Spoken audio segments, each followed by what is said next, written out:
Hello everyone. स्वागत है आप लोगों का अपने यूट्यूब चैनल टीचिंग एग्जाम्स पे। आज इस वीडियो में हम लोग अपने जो सेशन चल रहा है हमारा पॉलिटी का उसको कंटिन्यू करेंगे। ठीक है, अगर आपने पिछली क्लास देखी है तो आपको पता है कि हम लोग पॉलिटी के क्वेश्चंस को कवर कर रहे हैं और पॉलिटी की अभी तक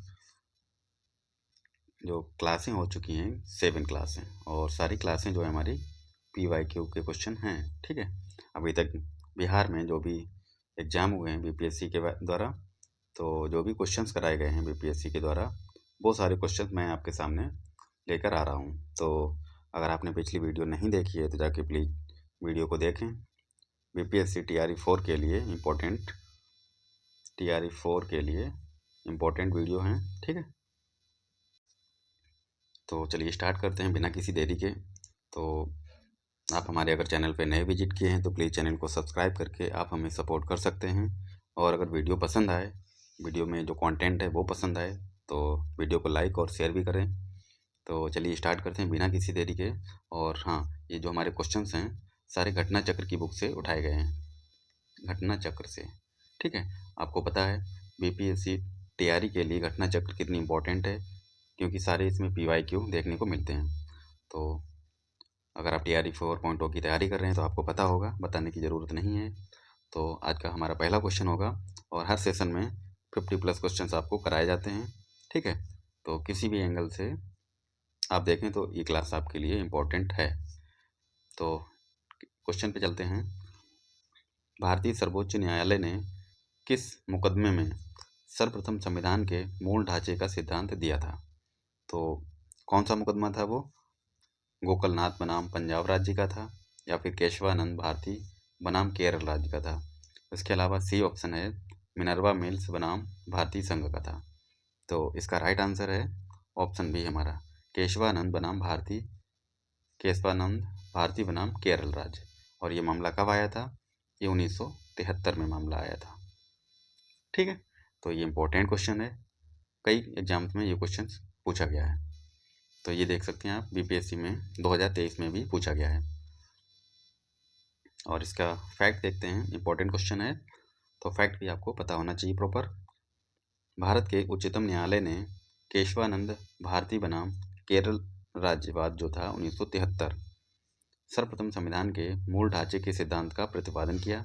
इस वाद में सुनवाई करते हुए न्यायालय ने कहा, संविधान के मौलिक ढांचे की अवधारणा के तहत संविधान के किसी भी संशोधन पर उच्चतम न्यायालय द्वारा प्रश्न उठाया जा सकता है। ठीक है, और क्या कहा? यदि वह संशोधन संविधान के मूल ढांचे का उल्लंघन करता प्रतीत होता है। ठीक है, तो ये इम्पोर्टेंट है, याद रखना है आपको। अगला क्वेश्चन है हमारा, भारत के संविधान का कौन सा अनुच्छेद देवनागरी लिपि में हिंदी को संघ के सरकारी भाषा के रूप में मान्यता देता है? तो संघ की जो हमारी राजभाषा है, सरकारी भाषा के रूप में मान्यता देता है, तो कौन सा आर्टिकल है, ये पूछा गया है। तो ये हमारा 243 आर्टिकल है, ऑप्शन सी करेक्ट हो जाएगा। चलते हैं नेक्स्ट क्वेश्चन पे। इसका फैक्ट भी इम्पोर्टेंट है, ये भी देखते हैं। संविधान के अनुच्छेद 343 का संबंध जो है संघ की राजभाषा से है। ठीक है, राजभाषा का संबंध 243 से है, और इसके अनुसार संघ की राजभाषा हिंदी और लिपि जो है देवनागरी होगी। तो संघ की राजभाषा कैसी है? हिंदी है, और लिपि जो है देवनागरी के बारे में। इसके अलावा राजभाषा यानी कि ऑफिशियल लैंग्वेज है हमारी, ये के संबंध में प्रावधान संविधान के भाग 17 में दिया गया है। ठीक है, अगला क्वेश्चन देखते हैं। भारतीय संविधान की 8वीं सूची में मान्य सरकारी भाषाओं की संख्या कितनी है? ये क्वेश्चन पूछा गया है। ये क्वेश्चन 2008 का है, तो इसका उस समय आंसर जो है प्रश्नकाल में 18 था। लेकिन अब जो है अगर प्रेजेंट काल की बात करें तो इसका आंसर क्या हो गया? 22 भाषाएं। 8वीं सूची में कितनी भाषाएं सम्मिलित हो गई हैं? 22। ठीक है, और जो संविधान संशोधन हुआ था, कौन सा हुआ था जिसमें 22 भाषाएं जोड़ी गई थी, यानी कि हो गई थी 18 से 22? तो ये हमारा संशोधन जो हुआ था संविधान का 92वां संविधान संशोधन। ठीक है,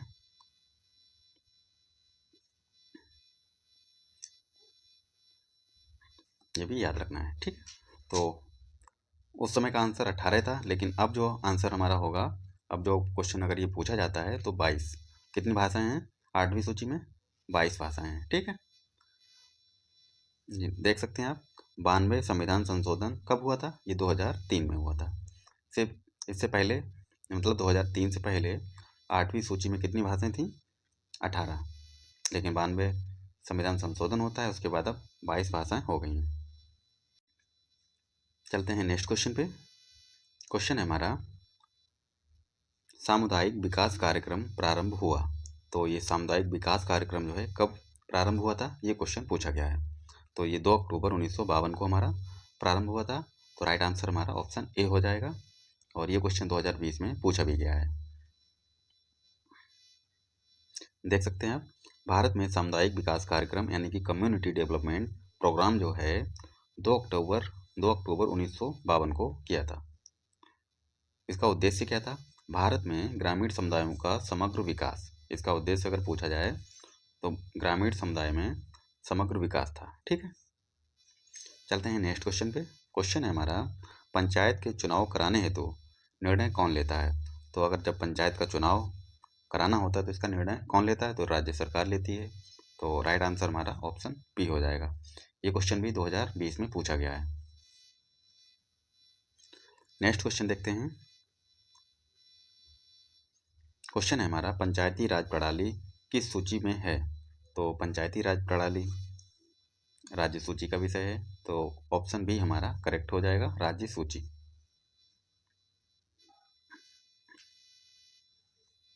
अगला क्वेश्चन है हमारा, पंचायती राज विषय है। ये रिपीटेड क्वेश्चन है, देखो 1994 में ये क्वेश्चन पूछा गया है। तो ये राज्य सूची का विषय है। इससे पहले ये कब पूछा गया था? 2017 में, ठीक है। तो ये क्वेश्चन याद रखना है आपको, इम्पोर्टेंट है ये। अगला क्वेश्चन है हमारा, सीडीपी एवं एनईएस के पुनर्गठन के लिए 1957 में एनडीसी द्वारा स्थापित समिति का नाम बताएं, जिसने ग्रामीण स्थानीय सरकार की त्रिस्तरीय प्रणाली का सुझाव दिया था। तो त्रिस्तरीय प्रणाली का सुझाव कौन सी समिति ने दिया था, ये क्वेश्चन हमारा पूछा गया है। तो कौन सी समिति थी वो? बलवंत राय मेहता समिति, यानी कि ऑप्शन ए हमारा करेक्ट आंसर हो जाएगा, ठीक है। बलवंत राय मेहता समिति जो थी, इसने त्रिस्तरीय प्रणाली का सुझाव दिया था, ठीक है। तो राइट आंसर हमारा ऑप्शन ए हो जाएगा। फैक्ट की बात करें तो देख सकते हैं, 1952 में प्रारंभ सामुदायिक विकास कार्यक्रम यानी कि सीडीपी, और वर्ष 1953 में प्रारंभ राष्ट्रीय विस्तार योजना थी के पुनर्गठन के लिए राष्ट्रीय विकास परिषद द्वारा बलवंत राय मेहता की अध्यक्षता में एक समिति का गठन होता है। कब होता है? 1957 में।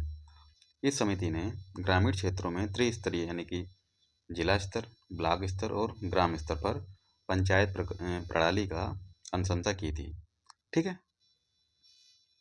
चलते हैं नेक्स्ट क्वेश्चन पे। अगला क्वेश्चन है हमारा, भारत में पंचायती राज की अनुशंसा के लिए जो समिति बनी थी वो कौन सी थी? तो अध्यक्ष पूछा गया है, पंचायती राज की अनुशंसा के लिए बनी समिति के अध्यक्ष कौन थे? तो बलवंत राय मेहता। अभी हमने ये क्वेश्चन पढ़ा था पिछले, ठीक है। और ये देखो 1992-93 का क्वेश्चन है, ठीक है। तो बलवंत राय मेहता, तो राइट आंसर हमारा ऑप्शन ए हो जाएगा। इन्होंने, इनकी जो समिति थी, त्रिस्तरीय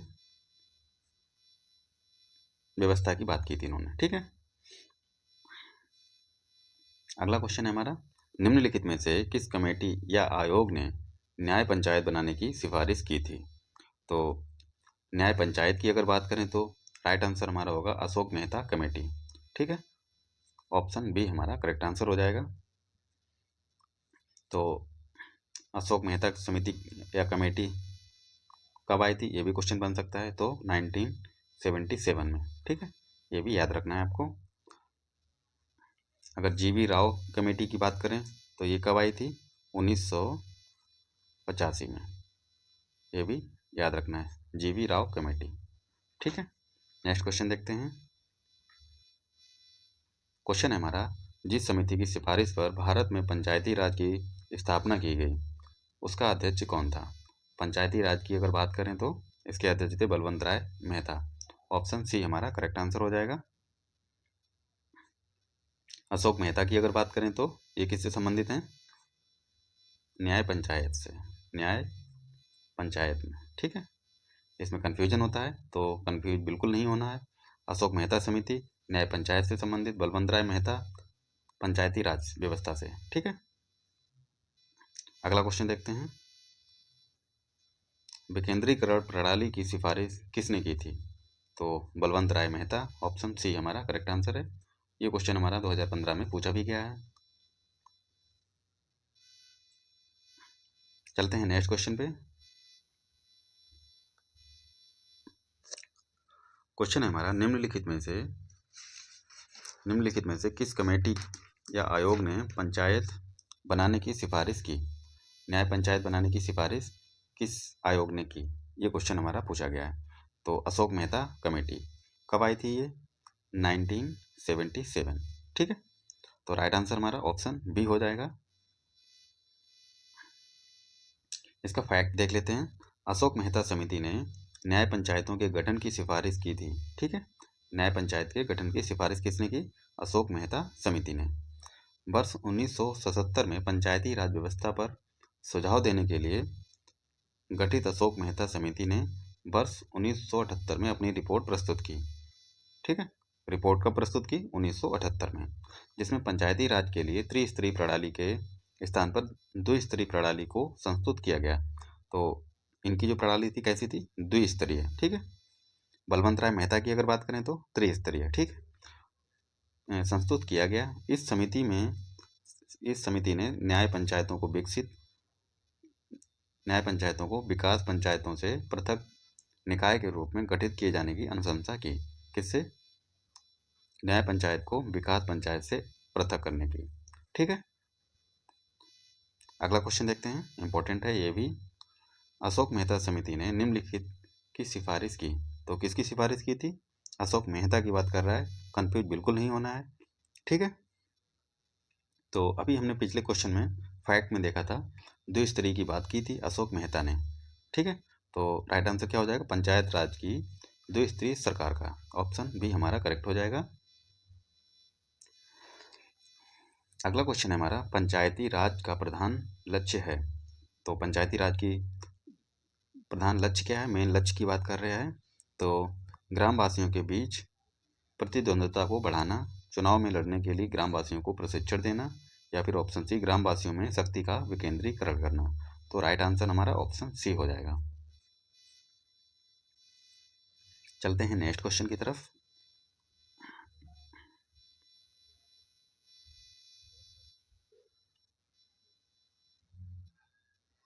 क्वेश्चन है हमारा, सरकार की पंचायती राज प्रणाली की प्रमुख विशेषताएं क्या हैं? तो पंचायती राज प्रणाली की अगर बात करें तो इनमें सरकार की 3 श्रेणियां होती हैं। ठीक है, और सेकंड ऑप्शन कहता है बी, इसका लक्ष्य गांवों को सामाजिक एवं आर्थिक न्याय प्रदान करना है। सी कहता है जिला परिषद में इसके सदस्य के रूप में कुछ सांसद होते हैं। तो तीनों ही बातें सही हैं, ए भी सही है, बी भी सही है और सी भी करेक्ट है। तो राइट आंसर हमारा हो जाएगा इनमें से सभी सही, ऑप्शन डी। ठीक है, अगला क्वेश्चन देखते हैं। पंचायती राज की त्रिस्तरीय यानी कि 3 स्तरीय प्रणाली में आते हैं। तो 3 स्तरीय प्रणाली में क्या क्या आते हैं ये बताया गया है। ग्राम पंचायत, पंचायत समिति और ब्लॉक समिति। ऑप्शन बी कहता है ग्राम पंचायत, ब्लॉक समिति, जिला परिषद। तीसरा कहता है ब्लॉक समिति, जिला परिषद, पंचायत समिति। डी कहता है ग्राम पंचायत, क्षेत्र पंचायत समिति और जिला परिषद। तो ऑप्शन डी हमारा करेक्ट हो जाएगा। ग्राम पंचायत आता है, क्षेत्र पंचायत समिति आती है और जिला परिषद। ठीक है, क्वेश्चन हमारा कहता है ब्लॉक स्तर पर पंचायत समिति है। ब्लॉक स्तर की अगर बात करें तो पंचायत समिति है, तो ब्लॉक स्तर पे प्रशासनिक प्राधिकरण होता है। ऑप्शन बी हमारा करेक्ट हो जाएगा। नेक्स्ट क्वेश्चन देखते हैं। भारत में ब्लॉक स्तर पर बनी पंचायत समिति केवल है एक सलाहकार निकाय है, एक सलाहकार समिति है, समन्वय और पर्यवेक्षी प्राधिकारी है। डी कहता है प्रशासनिक प्राधिकारी। तो ब्लॉक स्तर की बात करें तो ये ऑप्शन डी हमारा करेक्ट हो जाएगा, प्रशासनिक अधिकारी है। ठीक है, अगला क्वेश्चन देखते हैं। भारत में निम्नलिखित में से किसके अंतर्गत पंचायती राज प्रणाली की व्यवस्था की गई है? तो किसके अंतर्गत की गई है पंचायती राज प्रणाली की व्यवस्था? राज्य के नीति निदेशक सिद्धांत में, ऑप्शन सी हमारा करेक्ट हो जाएगा। ठीक है, इसका फैक्ट देखिए, भारत में राज्य के नीति निदेशक सिद्धांत के अंतर्गत पंचायती राज प्रणाली की व्यवस्था की गई है और संविधान का अनुच्छेद 40 राज्यों के लिए ग्राम पंचायतों के संगठन का प्रावधान करता है। किसमें? अनुच्छेद 40 में। अगला क्वेश्चन देखते हैं। पंचायती राज संस्थाओं को 29 कार्यों की सूची किस अनुच्छेद के तहत दी गई? तो कौन सा अनुच्छेद है वह? अनुच्छेद 243 जी के अंतर्गत कितने कार्यों की सूची है? 29। ठीक है, तो ये भी याद रखना है और इसका आर्टिकल भी याद रखना है, अनुच्छेद 243 जी। नेक्स्ट क्वेश्चन देखते हैं। क्वेश्चन है हमारा, भारतीय संविधान के किस संशोधन में पंचायती राज संस्थाओं को संवैधानिक आधार प्रदान किया गया? कौन सा संशोधन होता है? 73वां। ऑप्शन ए हमारा करेक्ट हो जाएगा। ठीक है, नेक्स्ट क्वेश्चन पे चलते हैं। पंचायती राज को किस संवैधानिक संशोधन के आधार पर संवैधानिक दर्जा प्रदान किया गया था? तो 73वां संविधान संशोधन था। ठीक है, तो कब हुआ था ये 73वां संविधान संशोधन? ये सन भी याद रखना है, 1992 में, ये भी याद रखना है। ऑप्शन बी हमारा करेक्ट हो जाएगा। फैक्ट की बात करें तो 73वां संविधान संशोधन होता है 1992 में। ठीक है, 24 अप्रैल 1993 से प्रभावी होता है ये। कब से? 1993 से, 24 अप्रैल 1993 से, के द्वारा संविधान के भाग 9 एवं 11वीं अनुसूची जोड़कर पंचायती राज संस्थाओं को संवैधानिक दर्जा प्रदान किया गया था, 11वीं अनुसूची। ठीक है, अगला क्वेश्चन है हमारा, निम्नलिखित में से किसका निर्माण पंचायती राज व्यवस्था के तहत हुआ?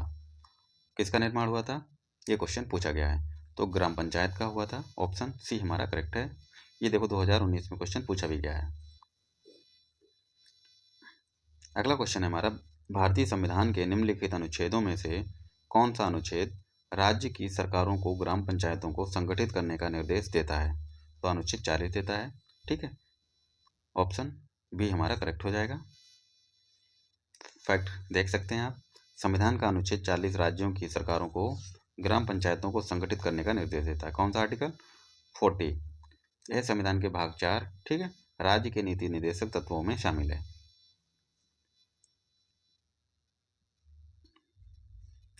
चलते हैं नेक्स्ट क्वेश्चन पे।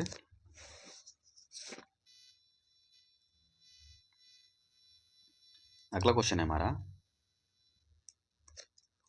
निम्न में से कौन सा अनुच्छेद पंचायत के गठन के लिए राज्य सरकारों को निर्देश देता है? तो पंचायत के गठन के लिए राज्य सरकारों को निर्देश कौन सा आर्टिकल देता है? तो अनुच्छेद 40। ऑप्शन बी हमारा करेक्ट हो जाएगा, आर्टिकल 40। नेक्स्ट क्वेश्चन देखते हैं। सरकार की पंचायती राज प्रणाली की प्रमुख विशेषताएं क्या हैं? तो ऑप्शन ए कहता है इनमें सरकार की 3 श्रेणियां होती हैं। पंचायती राज प्रणाली की बात कर रहा है, ठीक है, याद रखना है। ऑप्शन बी कहता है इसका लक्ष्य गांवों को सामाजिक एवं आर्थिक न्याय प्रदान करना। सी कहता है जिला परिषद में इसके सदस्य के रूप में कुछ सांसद होते हैं। तो ऑप्शन ए भी हमारा करेक्ट है, बी भी और सी करेक्ट है, यानी कि इनमें से सभी सही हैं। ऑप्शन डी भी राइट आंसर हो जाएगा, ऑप्शन डी। अगला क्वेश्चन देखते हैं, पंचायती राज का प्रधान लक्ष्य है। तो पंचायती राज का प्रधान लक्ष्य की बात कर रहा है, तो इसका राइट आंसर क्या हो जाएगा? ग्रामवासियों में शक्ति का विकेंद्रीकरण। Option C is correct answer. Next question है हमारा, 73वें संविधान संशोधन अधिनियम के तहत पंचायती राज संस्थाओं में चुनाव लड़ने के लिए न्यूनतम कितनी आयु होनी चाहिए? तो मिनिमम एज कितनी होनी चाहिए चुनाव लड़ने के लिए? ठीक है, तो ऑप्शन हमारा बी करेक्ट हो जाएगा, 21 वर्ष होनी चाहिए। अगला क्वेश्चन देखते हैं। देखिए, 73वें संविधान संशोधन द्वारा पंचायती राज संस्थाओं को संवैधानिक दर्जा प्राप्त हुआ था। ठीक है, ये तो पता ही है। इस संशोधन के तहत किसी व्यक्ति के लिए पंचायत या नगर पालिका सदस्य बनने की मिनिमम एज जो है 21 ईयर है। ठीक है, नेक्स्ट क्वेश्चन देखते हैं। सफलतापूर्वक कार्य हेतु पंचायती राज को पूरे सहयोग की जरूरत पड़ती है। तो किसकी जरूरत पड़ती है, ये क्वेश्चन पूछा गया है। ऑप्शन ए हमारा करेक्ट है, स्थानीय जनता की। नेक्स्ट क्वेश्चन है हमारा 2000 में क्वेश्चन पूछा गया है। भारत में पंचायती राज का प्रतिनिधित्व करता है, तो कौन करता है? शक्तियों का विकेंद्रीकरण, लोगों की हिस्सेदारी, सामुदायिक विकास। ऑप्शन डी है हमारा ये सभी। तो राइट आंसर क्या है? ये सभी। अगला क्वेश्चन है हमारा, पंचायती राज को डैश के अंतर्गत स्वशासन की इकाई के रूप में संगठित किया गया है। यानी पंचायती राज को किसके अंतर्गत स्वशासन की इकाई के रूप में संगठित किया गया है, ये क्वेश्चन पूछा गया है। तो आंसर हमारा हो जाएगा, आंसर भारतीय संविधान के 73वें संशोधन। ऑप्शन डी हमारा करेक्ट हो जाएगा, भारतीय संविधान के 73वें संशोधन के द्वारा। ठीक है, तो स्वशासन की इकाई के रूप में संगठित किया गया है पंचायती राज को 73वें संविधान संशोधन के द्वारा। ठीक है, अगला क्वेश्चन देखते हैं। देख सकते हैं पंचायती राज की स्थापना जो है प्रेरणा कहाँ से ली गई? संविधान के अनुच्छेद 40 के द्वारा। आगे चलकर 73वां संविधान संशोधन होता है। कब होता है? 1992 में। इसके माध्यम से इसे स्वशासन की इकाई के रूप में गठित करने की व्यवस्थित प्रयास किए गए। चलते हैं नेक्स्ट क्वेश्चन पे। अगला क्वेश्चन है हमारा 31। निम्न में से कौन सा विकेंद्रीकरण का वैशिष्ट्य नहीं है? तो विकेंद्रीकरण का वैशिष्ट्य नहीं पूछा गया है, ये याद रखना है। स्वायत्तता, बी कहता है लोक सहभागिता, सी कहता है हमारा स्थानीय समुदायों में आत्मविश्वास को नहीं जगाना, चौथा कहता है स्थानीय समुदायों को सशक्त बनाना। तो वैशिष्ट नहीं है ये पूछा गया है, तो कौन सा नहीं है? ऑप्शन सी, स्थानीय समुदायों में आत्मविश्वास को नहीं जगाना। तो ये हमारा गलत हो जाएगा, जो गलत है वही सही है, ऑप्शन सी। अगला क्वेश्चन देखते हैं। भारत में पंचायती राज व्यवस्था सर्वप्रथम राजस्थान और ... में प्रारंभ की गई थी। तो सबसे पहले राजस्थान के नागौर जिले में प्रारंभ की गई थी, उसके बाद में आंध्र प्रदेश में। ठीक है, तो पंचायती राज व्यवस्था सबसे पहले राजस्थान में और इसके बाद में आंध्र प्रदेश में। तो ऑप्शन डी हमारा इसका राइट आंसर हो जाएगा। अगला क्वेश्चन देखते हैं। पंचायती राज सर्वप्रथम प्रवर्तित किया गया कहाँ पे? राजस्थान में। ठीक है, राजस्थान में कहाँ पे? नागौर में। ये भी याद रखना है। ठीक है, नेक्स्ट क्वेश्चन है हमारा, निम्नलिखित में से कौन सा कार्य स्थानीय स्वशासन के अधिकार के क्षेत्र में नहीं आता है? सार्वजनिक स्वास्थ्य, स्वच्छता, जनोपयोगी सेवा, सार्वजनिक अनुशासन का रखरखाव। तो ये स्थानीय स्वशासन के अधिकार क्षेत्र में नहीं आता है। ऑप्शन डी, सार्वजनिक अनुशासन और रखरखाव, ये नहीं आता है। तो राइट आंसर हमारा डी हो जाएगा। अगला क्वेश्चन है हमारा, निम्नलिखित कथनों पर विचार करें। 73वें संविधान संशोधन के बाद विकेंद्रीकरण किया गया। तो ऑप्शन दे रखे हैं, निर्णय लेने की शक्तियों का विकेंद्रीकरण, ये हमारा करेक्ट है। पूर्ण व्यवस्था का, ये भी सही हो जाएगा हमारा। ऑप्शन नेक्स्ट क्या है ये देखते हैं। न्यायिक शक्तियों का, चौथा ऑप्शन है हमारा प्रशासनिक शक्तियों का, तो ये भी सही है, ये हमारा गलत हो जाएगा। ठीक है, तो क्वेश्चन क्या कहता है, कौन सा कथन सही है? तो 3 को छोड़ के सारे सही हैं, 1 2 4। तो राइट आंसर क्या हो जाएगा हमारा? 1 2 4, ऑप्शन सी करेक्ट हो जाएगा। अगला क्वेश्चन देखते हैं। निम्नलिखित में से क्या संविधान की 11वीं अनुसूची में शामिल नहीं है? तो 11वीं अनुसूची में क्या शामिल नहीं, ये पूछा गया। पुस्तकालय, ईंधन और चारा, तकनीकी प्रशिक्षण, ग्रामीण खेल। तो 11वीं अनुसूची में क्या नहीं शामिल है? ग्रामीण खेल, पुस्तकालय भी शामिल है, ईंधन और चारा, तकनीकी प्रशिक्षण, 29 चीज़ें शामिल हैं। ठीक, ये याद रखना है। वो 29 विषय कौन कौन से हैं ये देखते हैं। देखिए, संविधान की 11वीं अनुसूची में पंचायतों को विनिर्दिष्ट किए जाने वाले विषयों का उल्लेख है, जिसमें कुल विषय कितने हैं? 29 इतने शामिल हैं। और इनमें से जैसे कि पुस्तकालय, ईंधन चारा, तकनीकी प्रशिक्षण और व्यावसायिक शिक्षा, पेयजल हो गया, ग्रामीण आवासन हो गया, लघु वन उपज, मत्स्य उद्योग के बारे में है, बाजार और मेले इत्यादि के बारे में विषय शामिल हैं। ठीक है, लेकिन ग्रामीण खेल का उल्लेख जो है 11वीं अनुसूची में नहीं है।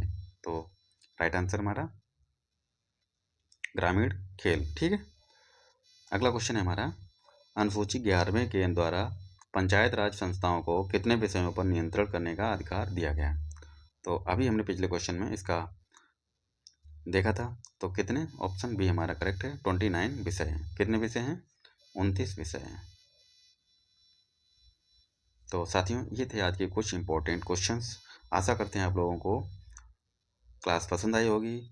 ठीक है, और ऐसे ही वीडियो पाने के लिए आप हमारे चैनल को सब्सक्राइब करके जुड़ जाइए और बेल आइकन प्रेस कर दीजिए, ताकि जैसे ही वीडियो पड़े नोटिफिकेशन आपको मिल जाए। और इस वीडियो की PDF जो है हमारे टेलीग्राम पे मिल जाएगी।